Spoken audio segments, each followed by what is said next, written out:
Good afternoon, Good Shepherd. It is Wednesday, June 23rd, and just some thoughts and updates for this midweek. First of all, I just want to say what a joy it was on Sunday to see so many folks in the sanctuary and to baptize Adeline Berge. What a great way to regather with that sign of new birth in terms of baptism. I want to sort of pick up on that baptismal theme with a reading this afternoon from 1 Corinthians, one that I know that you have heard over and over again. It's from 1 Corinthians 12, where Paul writes to the Corinthians, we were all baptized by one Spirit into one body, and we all were given one Spirit to drink. Certainly, the body isn't one part, but many. If the foot says, I'm not a part of the body because I'm not a hand, does that mean it's not part of the body? If the ear says, I'm not part of the body because I'm not an eye, does that mean it's not part of the body?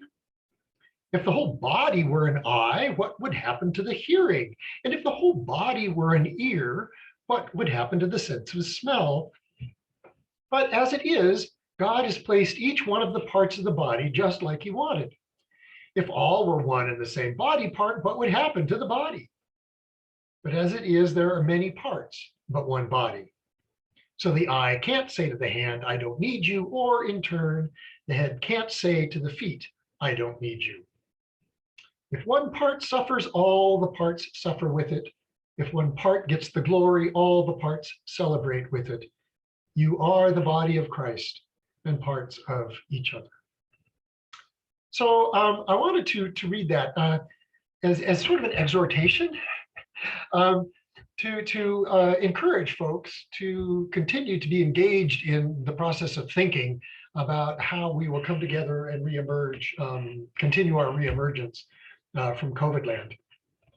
We've had some really great conversations the last 3 weeks about worship, and we've got the questionnaire that has gone out.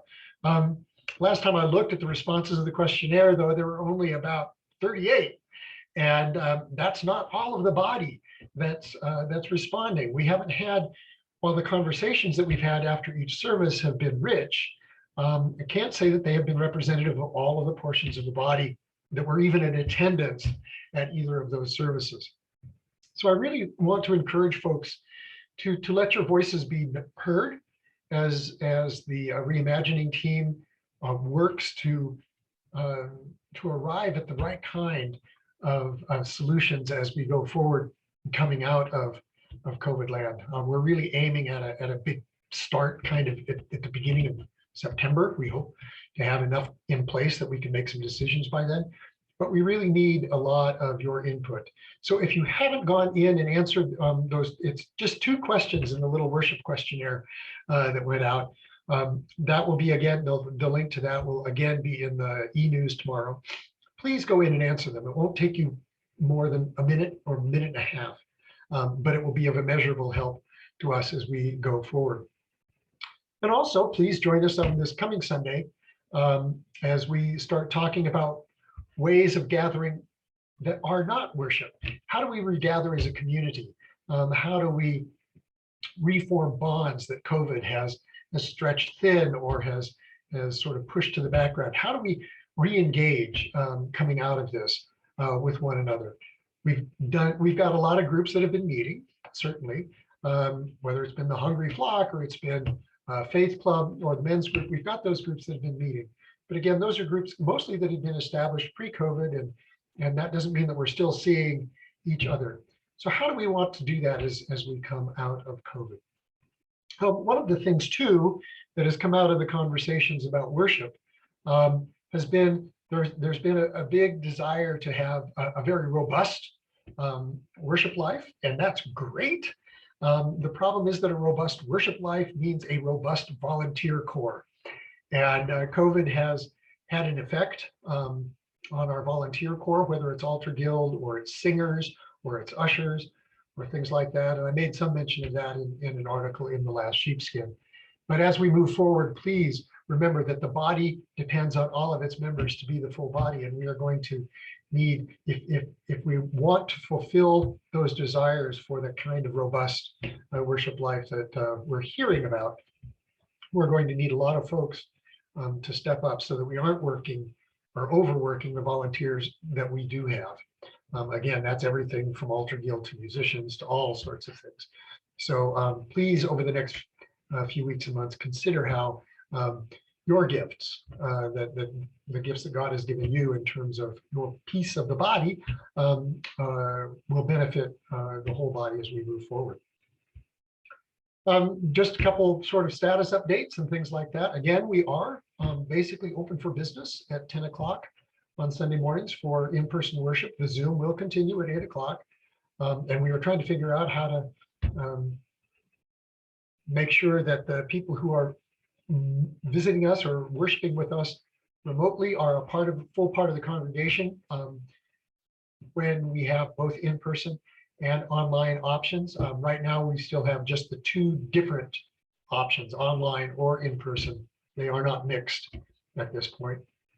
But when you come on a Sunday morning, if you come on a Sunday morning, please come early so that we can help get people socially distanced in the sanctuary. We are wearing masks, not for us, it's for those who are the most vulnerable for whatever reason, who have not yet been able to be vaccinated. Issues of transmission, we're learning more and more and more, but we are still cautious for their benefit. So please remember that. Also, we are trying to figure out what are the right ways to deal with bulletins. We've gotten used to seeing, many of us have gotten used to seeing things on the screen or reading our phone. So we're going to be playing with different physical bulletin formats. When you come in, there will be an option to click on a QR code and the bulletin will come straight up on your phone or something like that. We're also talking about what would be the best format for a paper bulletin going forward. Maybe using the books more, paper less, balancing that off against user friendliness. It's a conversation that is ongoing in many congregations. So just be aware that we're going to be experimenting over the next few weeks to try and figure out what that right balance will be. And that will especially be the case once we sort of are back in person fully,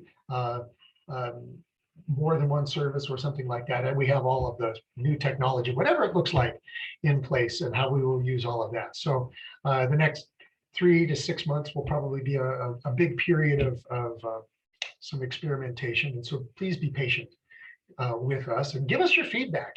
If you really don't like something in the way that the bulletin is formatted or something like that, please let us know. We want to know. I want to know how we can make this experience as fulfilling and worshipful for you as we can. Just a couple of other status updates. As I mentioned last week, the patio is in and it's glorious. So next time you're here, just come by and take a look at it.